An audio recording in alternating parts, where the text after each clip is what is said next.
Sobat Bali Foodie, masih di peternakan babi organik Natalia Farm Gianyar Bali. Aku mau kasih tahu kalian nih bahwa di peternakan babi organik ini ternyata tidak hanya menjual calon indukan babi loh, tapi juga mereka menjual daging babi organik baik itu untuk Pulau Bali, Surabaya, Semarang, Jogja, Bandung, bahkan sampai di Jakarta.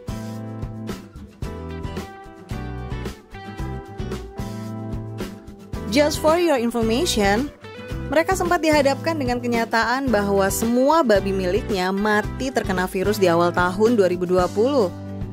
Namun hal tersebut tidak menyurutkan semangatnya untuk bangkit kembali dan membangun peternakan babi organik dengan biosecurity system sehingga aman dari virus.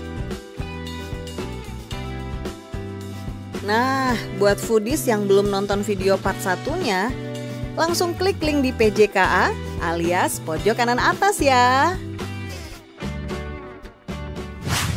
Nah Pak, melihat luasnya areanya Bapak ini, kemudian banyak sekali kandang babinya juga banyak banget. Ini gimana cara merawat babi sebanyak ini dan kebersihannya Pak? Kalau kita di kandang pengemukan ini, perawatannya nggak terlalu sulit, nggak sesusah yang di pembibitan. Iya. Kita paling cukup mengawasin babi di usia-usia starter dan usia grower seperti ini. Kadang-kadang sering ada yang mencret atau cacingan, itu kerap terjadi di usia-usia seperti ini. Tapi kalau sudah naik ke usia finisher, itu sudah aman. Nah, untuk kebersihannya, kita tiap hari semprot sehari 2 kali, pagi dan sore. Jadi kita bersihkan semuanya, tentu aja dengan pompa ya, yang kuat ya, supaya cepat bersih, juga kerjaan lebih cepat selesai. Karena kalau pompanya nggak kenceng, akan lama sekali kerjaannya. Nggak selesai. Gitu. Jadi babi juga bersih semuanya, menghindari dari penyakit kulit. Kalau kandang bersih itu babi lebih sehat. Seperti itu.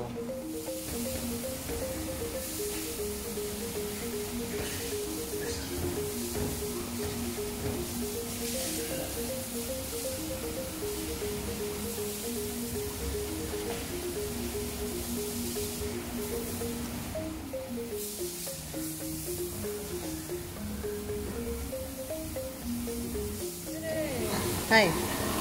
Penasaran. Oh gitu ya, biasanya kan takut.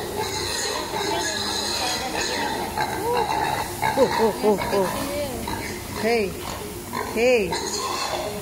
Apa yang kau lakukan siang hari begini? Hah? Mesum kamu ya?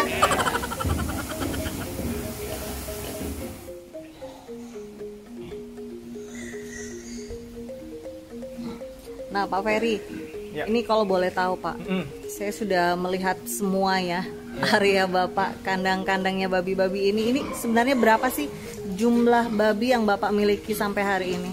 Kalau untuk babi penggemukan di sini, total ada sekitar 310 ekor. Di penggemukan? Di penggemukan aja, 310 ekor. Kalau tadi dengan indukan sekitar 70-an indukannya. Kemudian kapasitas kandang ini untuk 800 sampai 1000 ekor penggemukan. Wow. Ya, kita lagi dalam tahap ke arah sana. Wah, luar biasa. Terus penasaran Pak, ini menjual untuk pembibitan dan babi potongnya nggak Pak? Kalau saat ini kita tidak menjual babi potong, bibit juga kita tidak jual karena kita membutuhkan babi ini. Kita biasanya yang kita jual adalah babi calon indukan. Calon indukan ya? Kalau dulu kita jual calon pejantan, tapi karena sekarang pejantannya sudah kebanyakan dikebiri semua, jadi pejantannya kita ganti dengan sperma. Oke. Gitu. Jadi kita tidak menjual calon pejantan lagi, tapi yang kita jual adalah calon indukan. Nah, bagaimana tuh Pak? Kalau misalkan ada peternak babi juga yang pengen, bagaimana caranya? Ada persyaratan khusus kalau mereka mau beli? Persyaratan nggak ada, tapi kita ada minimalnya berat, minimal berat 80 kilo, maksimal di 90 kilo. Karena kalau sudah di atas 90 kilo, sudah kurang bagus untuk jadi indukan, udah masuknya kelasnya udah babi potong. Jadi untuk indukan nantinya anakannya, keturunannya akan kurang bagus lah. Jadi kita sarankan mengambil di berat 90 ke bawah minimal di 80. Berarti kisaran 80 sampai 90 kilo untuk betul, beratnya itu ya. Idealnya. Nah, harganya Pak Ferry berapa? Kalau harga kita per kilonya untuk babi ini indukan 80.000 sampai 120.000 per kilo. indukannya. Kenapa berbeda, Pak? Karena kualitas dari indukannya yang berbeda. Jadi ada indukan yang pakai babi biasa, Ya. ada indukan yang pakai anakan pakai F1. Ah, oke. Seperti itu. Nanti pun kalau ada anakan yang dari F3 dan F4, harganya akan jauh lebih tinggi lagi. Wow. Gitu. Karena Tapi- F3 F4 adalah genetika tertinggi untuk saat ini di Bali ya. Iya. Jadi Tapi yang pasti kualitasnya yang terbaik, Pak ya. Kualitas yang terbaik kita pun kualitasnya udah kualitas Natalia Farm. Wow. Udah babinya beda genetik lah dengan yang ada di pasaran sekarang. Pak Ferry, saya penasaran, itu di belakang itu alat apa sih, Pak? Oh, ini mesin untuk mixer pakan. Jadi kita pakan di sini untuk bikin sendiri untuk di Natalia Farm. Jadi kita tidak beli pakan di luar. Kita beli di luar cuma bahan bakunya seperti jagung, ini jagung yang kita jagung murni ya di sini tanpa bonggol. Jadi benar-benar jagung murni tanpa bonggol bersih. Iya. Jagung kering.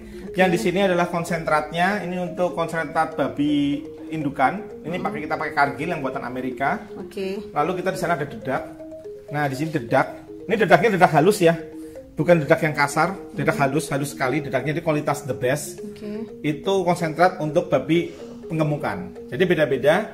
Lalu ini mesinnya, ini untuk kapasitas mixer 1,5 ton. Jadi setiap kita bikin pakan itu kapasitas 1,5 ton kita bikin masukin ke sini. Jadi dedak jagung dimasukin ke bawah sini. Nah, nanti dari sini akan nyedot mesinnya ke atas, naik ke atas. Jadi udah tidak dipanggul lagi ya. Kalau dipanggul karyawan bisa mati. Kecapean. Jadi kita sedot aja. Ini butuh waktu berapa lama biasanya, Pak? Kalau untuk nge-mix di sini kalau asal bahan sudah tercampur semua sekitar 5 menit. 5 Hanya menit 5 sudah langsung kita keluar otomatis di sebelah sini. Ini keluar otomatis di sini. Nah, gini. Oke. Ini langsung ada timbangannya di sini. Jadi per 50 kilo per 50 kilo. Ini contohnya. Ini bentuknya seperti ini, lebih terang ya, lebih banyak jagungnya nih, warnanya kuning, tidak gelap ya. Wow. Seratnya lebih banyak. Ini juga baunya juga harum karena kita ada penambahan susu di dalamnya. Jadi lebih bagus ya kualitasnya ya. Untuk harga pakan di sini, Iya, itu berapa, Pak? ya kalau misalnya ada peternak yang ingin membeli, kita jual 9.000 per kilonya. Ini berat biasanya 50 kilo. Itu udah kualitas the best lah. Kita juga berusaha untuk kasih pakan ke babi kita sendiri dengan pakan-pakan ini semua. Jadi nggak akan diragukan lagi lah kualitasnya. Jadi dari pakan sampai babi anakan sampai pengemukan kita produksi sendiri semuanya. Wow, Di mantap Natalia ya. Farm. Jadi satu paket gitu supaya lebih aman konsumsi juga misalnya karya klien atau konsumen mengkonsumsi daging babi organiknya juga lebih yakin karena semuanya terjaga dengan baik. Oh ya, Pak Ferry, ini boleh tahu untuk pengolahan limbahnya bagaimana, Pak? Untuk limbah kita sediakan sepi tank ini. Kita lumayan dalam, sepi tank ini dalamnya 6 meter dengan panjang 12 meter, lebar kurang lebih sekitar 4 meter. Ini dulu sempat meledak, Oh, jadi kita tutup semuanya ini pakai konkrit semua, cor semua. Meledak terbang sampai keluar sana. Akhirnya kita bikin terbuka seperti ini, yang di sini untuk resapan air.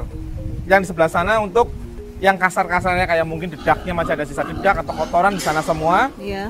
Kita lakukan penyedotan sebulan sekali dengan mobil tinja. Jadi kita kuras semuanya ini, kita sedot sebulan sekali supaya bersih semua. Wow, mantap. Gitu. Jadi lebih aman, Pak ya? Nggak banyak lalat, nggak Betul, banyak... kalau kita mengolah kuman. lagi rasa-rasanya kita bukan mengolah tapi malah mengundang lalat. Iya. Dan resiko untuk babi-babi kita juga. Jadi kita cari amannya aja, kita bayar aja ke mobil tinja aja untuk melakukan Sedot, tugasnya. ya. Seperti itu. Nah, Fudi, sekarang di hadapan kita sudah ada pendamping Pak Ferry yang selalu mensupport, yang selalu menemani. Kita kenalan dulu dengan Ibu siapa? Ibu Natalia. Ibu Natalia. Oh, jadi Natalia Farm ini berasal dari nama istrinya Nama Pak istri, Ferry ya. Betul. Babi organik Natalia Farm. Ya, betul. Wow, luar biasa. Bicara tentang usaha, ini kita pasti tahu, Pak. Mau usaha besar, usaha kecil pasti ada yang namanya suka duka. Betul. Sukanya apa, dukanya apa? Kita mulai dari dukanya dulu aja kali, Boleh, Pak ya. boleh. Bagaimana, Pak? Dukanya di awal-awal kita pelihara, kita punya 10 ekor babi. Waktu Iya. itu kita udah beli, udah naik truk. Tapi saat udah naik truk, tiba-tiba dikasih kabar bahwa kandang di kandang yang sudah disiapkan dirusak oleh oknum. Kemudian kita tidak punya kandang, akhirnya babi datang kita titipkan di kandang sapi. Oke. Di kandang sapi kita berusaha untuk menernakan, akhirnya melahirkan anakan, tapi anakannya banyak yang mati karena mungkin kurang higienis, karena di situ juga banyak unggas-unggas, terus kotorannya juga banyak, jarang dibersihkan. Lalu kita inisiatif, oke lah kita sekarang bikin kandang sendiri. Akhirnya kita membuat kandang sendiri dengan menambah indukan lagi, hingga akhirnya mencapai 300 ekor. Kita awal mula di tahun 2018. Nah, hingga mencapai 300 ekor. Kemudian datanglah virus ASF. Nah, itu tahun berapa, Pak? Virus ASF datang Januari 2020. Kejadiannya ya? Kejadian Januari 2020 karena mungkin kita lalai, kita waktu itu belum ada biosecurity. Ya. Kita juga masih belum pakai anti lalat, jadi lalat masih bebas keluar masuk. Ya. Kemudian kita masih menggunakan air sungai. Pengaruh juga ya? Sangat pengaruh karena kan banyak bangkai-bangkai babi ASF yang dibuang di sungai, jadi sungainya terkontaminasi.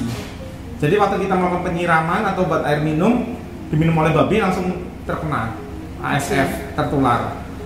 Kemudian babi habis semua 300 ekor. Kita tidak ada yang jual, jadi kita semua kubur semua babinya. Yeah. Jadi tidak ada yang kita jual sama sekali. Kemudian kita sempat berpikiran untuk menyerah.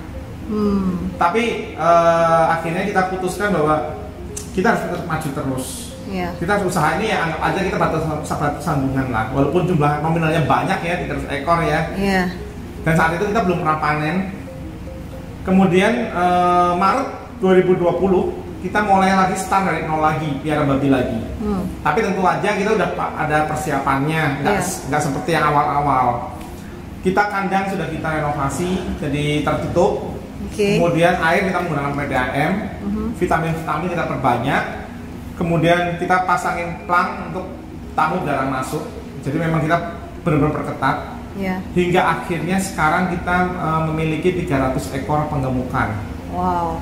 Jadi kita target memang sudah tercapai lah dari kematian awal 300 ekor, karena kita udah kembali lagi ke 300 ekor.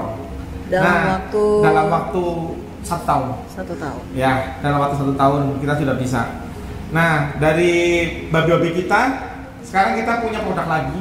Kita jualan daging babi organik. Tapi untuk urusan daging, biasanya istriku yang ngurusin. Gimana Ibu Natalia, bisa dijelaskan? Kalau di daging ya ada dukanya juga. Waktu awal kita potong, potongannya juga masih belum rapi, banyak komplainan. Lalu juga karena masih baru-baru, kita masih taruhnya di freezer, bukan di cold storage. Dan itu banyak sekali barang yang rusak gitu kan. Jadi terpaksa kita harus buang karena tidak layak jual lagi. Nah, tapi semakin kesini karena kita juga belajar dari kesalahan kita, kita sekarang punya cold storage. Jadi semua barang masuk ke sana dan sudah divakum. Jadi pada saat customer mengkonsumsi itu masih segar dagingnya gitu. Dan sekarang so far belum pernah ada dengar lagi sih ada komplainan rusak gitu. Nah terus ujung-ujungnya ya duit juga lah sukanya. Untuk saat ini kapasitas kita 1 bulan penjualan daging kita sekitar 3-4 ton. Wow. Tapi kita punya target untuk tahun depan kita bisa kejar di angka 10-15 ton per bulan. Tapi tentu saja dengan bantuan reseller juga cabang-cabang kita di 6 kota besar di Indonesia. Nah, bicara tentang reseller ataupun toko yang menjual khususnya di Bali ya Pak ya, kan belum ada nih yang jual daging babi organik. Untuk di Bali sendiri ada di mana Pak tokonya? Kalau di Bali kita ada di Sanur dan Canggu, juga ada di Uluwatu kalau untuk di Bali. Kemudian kalau di luar Bali ada di kota mana saja? Kalau di luar Bali kita ada di Surabaya, Semarang, Yogyakarta, Bandung, dan Jakarta. Sampai kemana-mana Pak ya? Betul, sebenarnya ada permintaan dari kota-kota lain dan pulau-pulau lain. Tapi memang kapasitas kandang kita memang belum mencukupi babinya. Jadi mohon maaf sekali masih belum bisa. Masih belum bisa ya. Nah Foodies, buat kalian yang penasaran pengen nyobain, kalian bisa langsung cek nomor telepon ataupun nama toko di description box. Nanti dicantumkan di sana. Oke, jadi setelah babi dipotong, itu kan masih bentuknya karkas. Iya. Jadi kita gantung di dalam cold storage. Itu supaya airnya turun. Nah, nanti kalau sudah selesai 1 jam, itu akan dikeluarkan dan dipotong-potong sesuai bagiannya. Lalu akan langsung dicuci, kita langsung pakai PDAM, langsung divakum. Habis divakum langsung masuk ke cold storage. Nah, boleh intip cold storage sih? Boleh.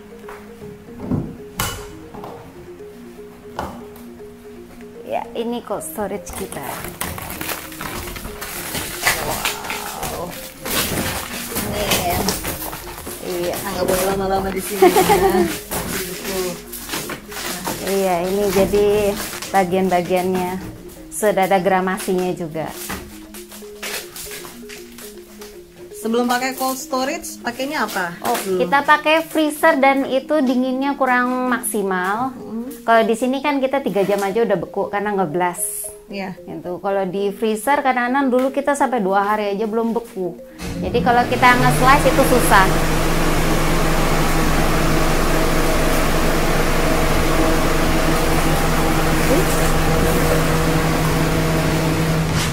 Ferry dan Bu Natalia, ini saya pengen tahu apa sih yang menjadi target dan harapan ke depan untuk usaha peternakan babi Natalia Farm ini?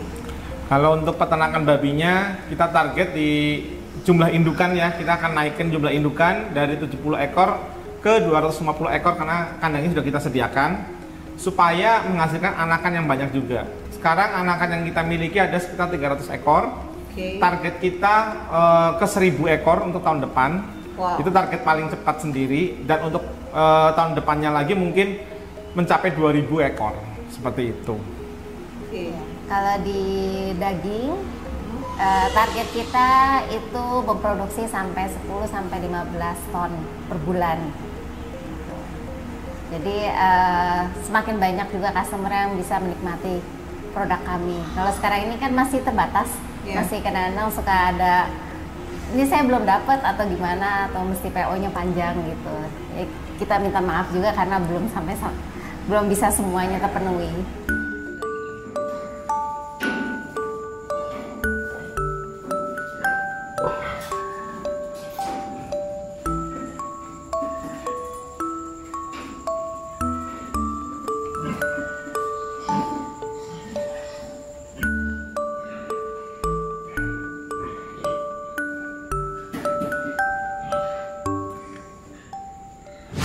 Oke foodies, jadi jangan lupa untuk tetap konsumsi daging babi organik Natalia Farm. Kenapa sih harus daging babi organik Natalia Farm? Karena daging babi kita berasal dari kandang babi yang ada di peternakan kami sendiri, Natalia Farm. Jadi terjamin ya kualitas pakannya, kualitas anakannya, indukannya, babinya, dan kualitas dagingnya juga terjamin. Kita juga rutin melakukan pengecekan kesehatan di laboratorium. Jadi aman untuk konsumsi. Kita juga menggunakan babi yang usia muda, usia 5 bulan, jadi dagingnya akan empuk. Pakan kita mengandung lebih banyak jagung, jadi dagingnya akan lebih harum. Kemudian babi kita bebas dari AGP, antibiotik growth promoter atau hormon pemicu pertumbuhan. Itu yang sangat berbahaya karena bisa menimbulkan kemandulan. Jadi dengan konsumsi daging babi organik Natalia Farm, semua itu terlewatkan dan pasti aman. Kemudian kita dalam pengolahan daging babi organiknya juga higienis. Dari ketika babi dipotong sampai dengan masuk ke cold storage itu sudah kondisi bersih, rapi dan tervakum. Jadi tidak ada yang tidak tervakum, semua tervakum rapi.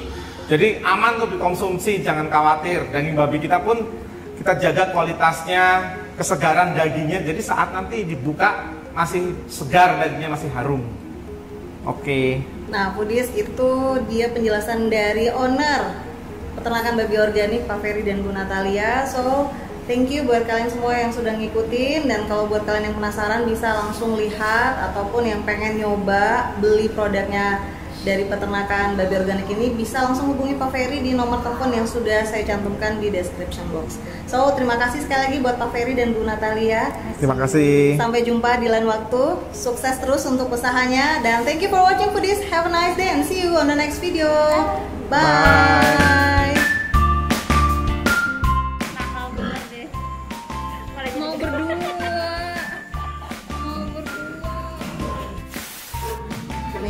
salah satu drama.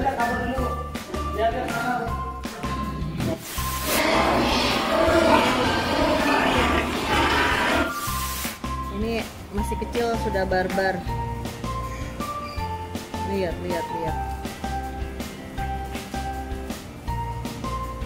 Ayo.